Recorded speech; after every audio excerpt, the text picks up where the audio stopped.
Hello friends, welcome to my Shali's recipes. இன்னைக்கு நம்ம ஷாலிஸ் ரெசிபீஸில் பார்க்க போகிற ஒரு சிம்பிளான ரெசிபி பார்த்தீங்கன்னா மஷ்ரூம் கிரேவி தான் ஃப்ரெண்ட்ஸ் பண்ண போகிறோம். இந்த மஷ்ரூம் கிரேவி எப்பவும் போல் ஒரு சாதாரண கிரேவி கிடையாது. இது இம்யூனிட்டி பூஸ்ட் செய்கிற அளவுக்கு கொள்ளு மிளகு ஸ்பெஷல் கிரேவியாக பண்ண போகிறோம். வாங்க இதை மிஸ் பண்ணாமல் நம்ம இப்போ வீடியோக்குள்ளே போய் பார்க்கலாம். இந்த ரெசிபி பண்ணுறதுக்கு ஒரு மசாலா ரெடி பண்ண போகிறோம். அதுக்கு கொஞ்சமாக பட்டையும் கிராம்பும் எடுத்துக்குங்க. அது கூடவே 1 டீஸ்பூன் அளவுக்கு மிளகு, 1/2 டீஸ்பூன் அளவுக்கு சீரகம், 1/2 டீஸ்பூன் அளவுக்கு சோம்பு சேர்த்து இதை கொஞ்சம் லைட்டாக கொரகொரப்பா அரைச்சி தனியாக எடுத்து வச்சுக்கோங்க. ஃபஸ்ட்டு ஒரு பேன் எடுத்துக்குங்க. இதில் ஒரு 2 டேபிள் ஸ்பூன் அளவுக்கு கொள்ளு சேர்த்துக்கலாம். இதை லைட்டாக வாஷ் பண்ணிவிட்டு இது கூடவே ஒரு 1/2 கப் அளவுக்கு தண்ணி சேர்த்து ஒரு 10 நிமிஷம் இதை வேக விட்டுடலாம்.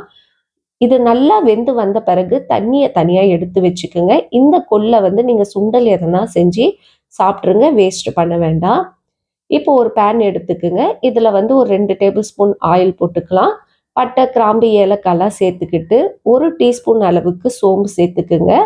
ஒரு வெங்காயத்தை நீல வாக்கில் கட் பண்ணி சேர்த்துக்குங்க. அது கூடவே ஒரு 2 பச்சை மிளகாவும் கொஞ்சமாக கருவேப்பிலையை சேர்த்து நல்லா வதக்கிக்கலாம்.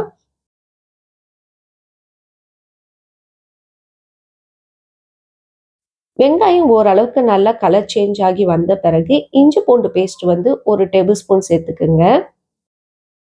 இந்த இஞ்சி பூண்டு பேஸ்டோடைய பச்சை வாசனை போகிற வரைக்கும் நல்லா வதக்கிக்கோங்க. இஞ்சி பூண்டு பேஸ்டோடைய பச்சை வாசனை போன பிறகு ஒரு 2 தக்காளியை பேஸ்ட்டாக அரைச்சி இதில் சேர்த்துக்கலாம். அது கூடவே மிளகாய் தூள் 1 டீஸ்பூன் சேர்த்துக்குங்க.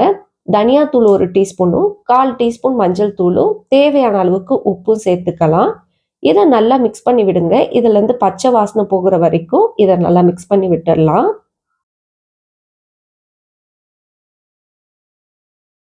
நான் இன்னைக்கு ஒரு 200 கிராம் அளவுக்கு மஷ்ரூமை நல்லா வாஷ் பண்ணிட்டு நீல வாக்கில் கட் பண்ணி வச்சிருக்கேன். அதையும் சேர்த்துக்கிட்டு அது கூடவே நம்ம அரைச்ச மசாலா பவுடரையும் சேர்த்து லோ ஃப்ளேமில் ஒரு 5 நிமிஷம் இதை நல்லா மிக்ஸ் பண்ணி விடுங்க.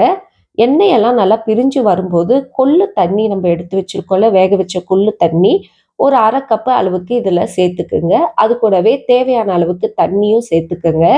இப்போ இது எல்லாமே ஒரு 10 நிமிஷத்துக்கு நல்லா கொதிக்கட்டும். இது நல்லா கொதிச்சு பச்சை வாசனை எல்லாம் போன பிறகு கொஞ்சமாக கஸ்தூரி மெத்தியை நம்ம கையில் நல்லா க்ரஷ் பண்ணிட்டு சேர்த்துக்கலாம்.